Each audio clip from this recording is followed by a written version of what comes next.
Actually, my background, even before MBA or after MBA, is in energy industry. But the interesting part is that originally I'm coming from Russia, from Siberia, a bit cold place. But because of my work, I worked in different geographical locations, including Moscow, France, before coming to Singapore. So before my MBA, I was mostly in the traditional energy industry, like EPC, power plants, and oil and gas engineering kind of works, project management stuff. But my idea behind going for an MBA program and what I'm going to do after is to make a switch, to do a transition from a traditional energy domain towards something more sustainable, towards more innovative part of the energy sector. So what happened when I was living in France and I was thinking, hey, where shall I do my MBA as the next step? So the choice was actually that I realized that I didn't want to stay in Europe for personal reasons. So I thought it's a really nice place, but for business perspective, if you would like to grow your career, you need to be where the business happens, where projects happens. And the choice was actually between two locations. One is the US and another one is Asia, if we are talking about broad terms. But at that time, I was really attracted by Singapore, and I read some books about Lee Kuan Yew. I traveled to Singapore myself to see how does it function. And what I saw was very attractive, both from the economy perspective and from education perspective, because I realized that the education in Singapore is fairly strong. So the choice was made towards Singapore and towards Asia, just because I saw a huge potential, especially both for energy industry and for other industries as well, because the countries here, Southeast Asian countries, are growing very rapidly. So the choice was made.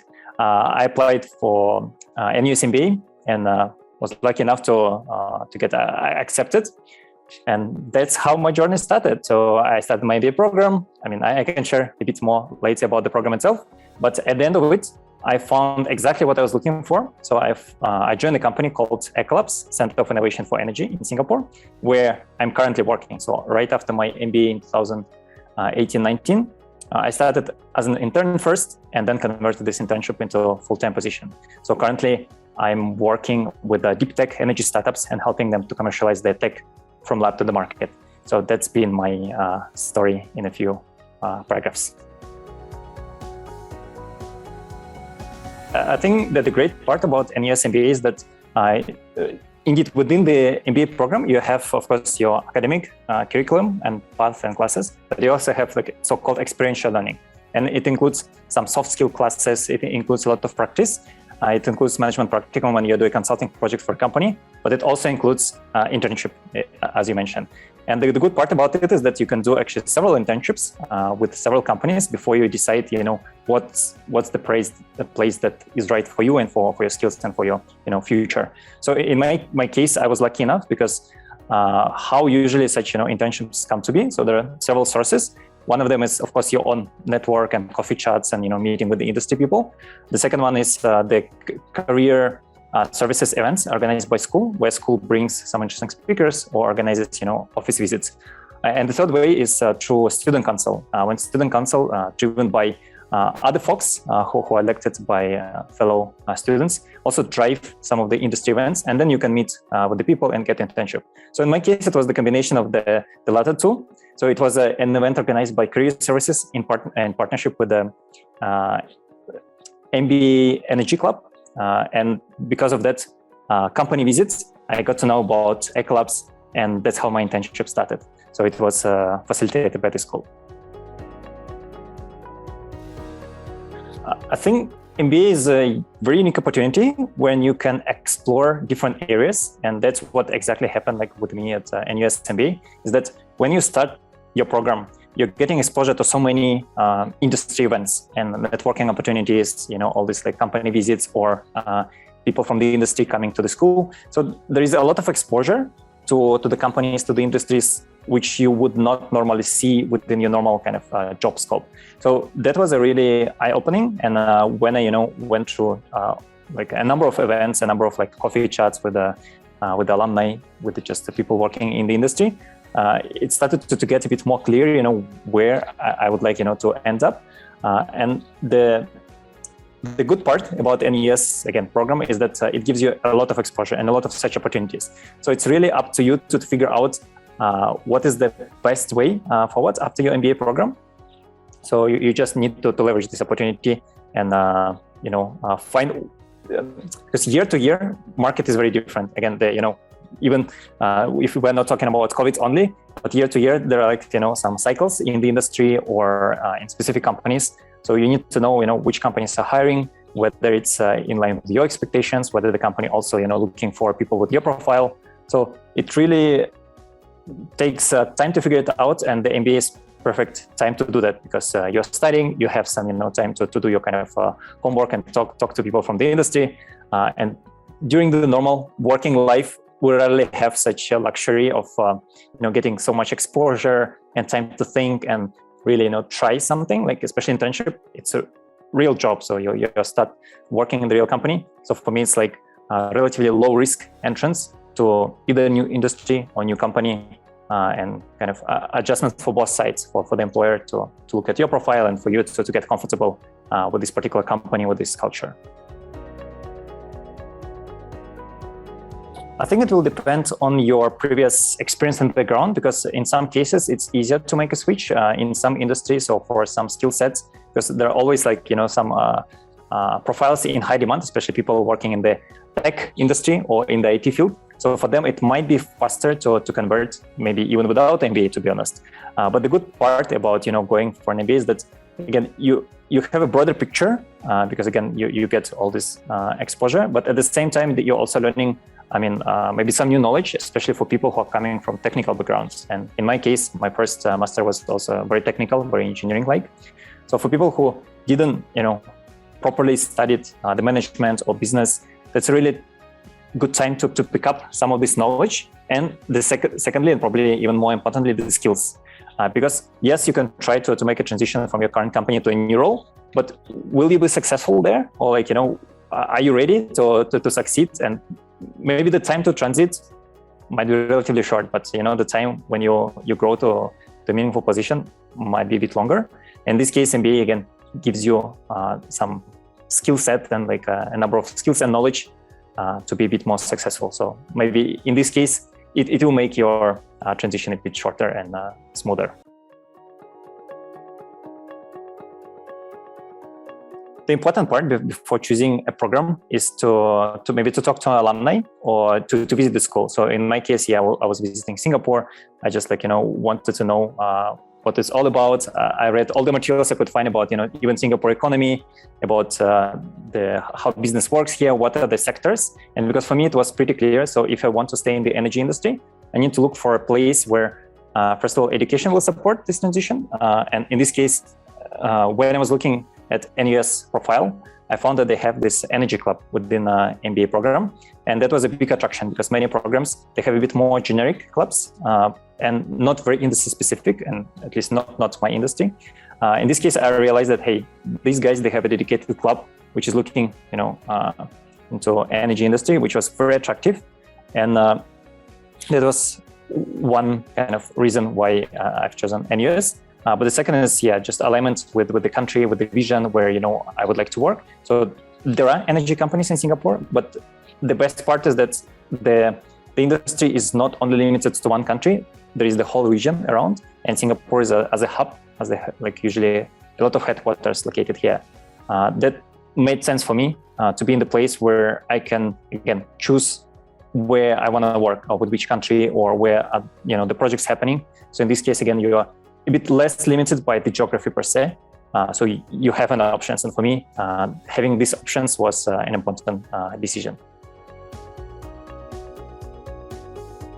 At the time when I was applying for NUS MBA, I was not married then, but at the time, my current wife was my girlfriend. And indeed, we were considering, what kind of support is provided. And when I was applying, it was again before COVID time. So usually I know because of my classmates who came with their families and sometimes kids. In this case, yes, on the student visa, you can get some dependent pass. So again, pre-COVID time, it was definitely possible. And I think even post-COVID time, I know still a lot of people studying at the NUS MBA, they come with families. So that's definitely not a barrier. And in some cases, You can choose to stay either at the campus. So school offers accommodation even for people with kids or just married people. But I know that also many people they prefer to stay not on the campus because there are different type of facilities, and you can always find the place, the apartment according to your own price range or desirability. Because there are many international schools or local schools, so some folks they prefer to bring their kids to a specific school, maybe like Korean, Japanese, or British. So then they might choose location based on that. So school provides like some basic support, I would say, like maybe to get the visa, maybe to support with the general advice. But then it's more like the power of the alumni community, because again, for example, a lot of people at the NUS MBA program who are coming with families and kids are usually from Japan. And these Japanese students, of course, there is alumni, community from Japan. So they can easily recommend you, the best places to stay, the best schools. So usually it's fairly easy to reach out to alumni and ask for an advice and get some support. So in my case, it was also kind of similar situation when I arrived in Singapore. I immediately reached out to some Russian-speaking alumni community here in Singapore, and also got support and some advice, in terms of how to settle. So I would say it's not only support from the school, but also support from the community. That's I think a really important part of your MBA, because to be honest, like for me, MBA is not that much about classes. It's more about the classmates and alumni. It's basically about people. And when I joined MBA program at NUS, so what I discovered is that first of all, it was very international. So we had more than 25 or 26 nationalities in our cohort. Majority of them, like maybe 80-85%, they were like from Asian countries, and that was done intentionally because NUS trying to focus on Asia specifically. Though how it was kind of compensated that in many of my classes, we had exchange students coming from Europe, from US. So we had a fairly good balance of, different backgrounds, different nationalities. And for me, that was a very important part because I also wanted to learn more about Asian cultures and, people who grew up in very different circumstances. So that was a huge learning experience for me. So I've learned a lot from my classmates in terms of how to behave, how to do business here. Many of our classes, they were also tailored to how to do business in Asia, or like family businesses and very interesting and Asia-specific stuff. So that was very useful to me. The second part about the classmates, so we had a full-time cohort and we had the part-timers. So in my time, it was like almost 50-50, around 100 full-timers, 100 part-timers. Maybe a bit less than 100 part-timers, but we also had double and triple degree students also in the mix. And usually the average age of classmates was around like 31 years old, I would say. So meaning that people who studied with me, they were mostly having they had from 4 to 8 years of experience, which is for me another indicator, when you're choosing an MBA program, is also to look like the right age group and the right maturity, because even in the classes, when you have a discussion, it's always good to have people with enough working experience, so that then it's meaningful because you're learning not only from the professor, then you're learning from your classmates. And again, in my case, I was very happy with my classmates and again, exchange students. At that time, it was like a very dynamic environment. So I've made a lot of friends. So even after I finished with my studies and even in this COVID era, I still maintain a lot of connections with my batchmates or even with the folks who came after me. So again, if you want to, you can still stay close to the school. You can meet with people, and of course you can become friends and just stay in touch. So I think for me, it's a big part of the experience. And of course, I've learned a lot from the classes, but the biggest learning point for me was on the cultural side. What I briefly mentioned earlier is how to operate in the Asian environment and how to take into account the different cultures. Because, for example, in my previous experience before I came for an MBA, I worked mostly in Europe or in Russia, where the working style is a bit more direct, and so it's very normal to have some direct discussions, debates, or even conflicts with your colleagues, with your bosses, with your customers. So that's been kind of my experience in the past. But when I came here, I realized that people are a bit more sensitive about such direct confrontation, and you need to be much more mindful in terms of like how you approach things, how you raise your voice, or like give your feedback. So you need to be more mindful to whom you are talking to, and behave appropriately. Otherwise, you will be just either ignored or considered as a completely a fool or whatever. So again, your knowledge or your experience might not come across, and you will lose your edge if you don't behave properly. So it's been a great lesson for me, and I've been applying it throughout my career. And I would still say that it's not like one day learning point. You're always getting into different situations, negotiations, and work situations where I have to learn and adapt. So that's been a huge experience, and I think that's a major one, especially for people who are coming from outside of this region, into Singapore, into Asia. It's a much better way to start your career rather than coming directly and facing all these challenges for the first time, and maybe getting the not as good experience as you might have. Like before applying for an MBA, what I underestimated is that how much exposure I will get to different industries, because my plan was always I'm coming from the energy industry. I'm planning to stay in the energy industry just to make a kind of transition and shifts in terms of the job function, maybe in terms of like what I'm going to do. But what I didn't realize that when you're getting exposure to other industries like consulting, finance, tech, then there is a lot of attraction. And I see a lot of MBAs who are joining the program, including myself. We're getting like so excited. Wow, there is like so much interesting opportunities, so many interesting jobs on the market that you might lose the focus. And I think it's partially program is designed like this, to give you all this, opportunities to tempt you, so that you're tempted to try different things. But at the same time, it's eventually up to you to choose, where do you want to stick and which path you would like to select. So maybe when I joined the program, I underestimated the power of such attractions. And maybe the first 6 months or 8 months of my program, I was really exploring everything. And I was like quite, maybe lost to some extent, because I was thinking, wow, maybe I need to reconsider, maybe I need to change my industry. But fortunately, again, after the first 2 semesters, I already realized, hey, I need to stick to my strength.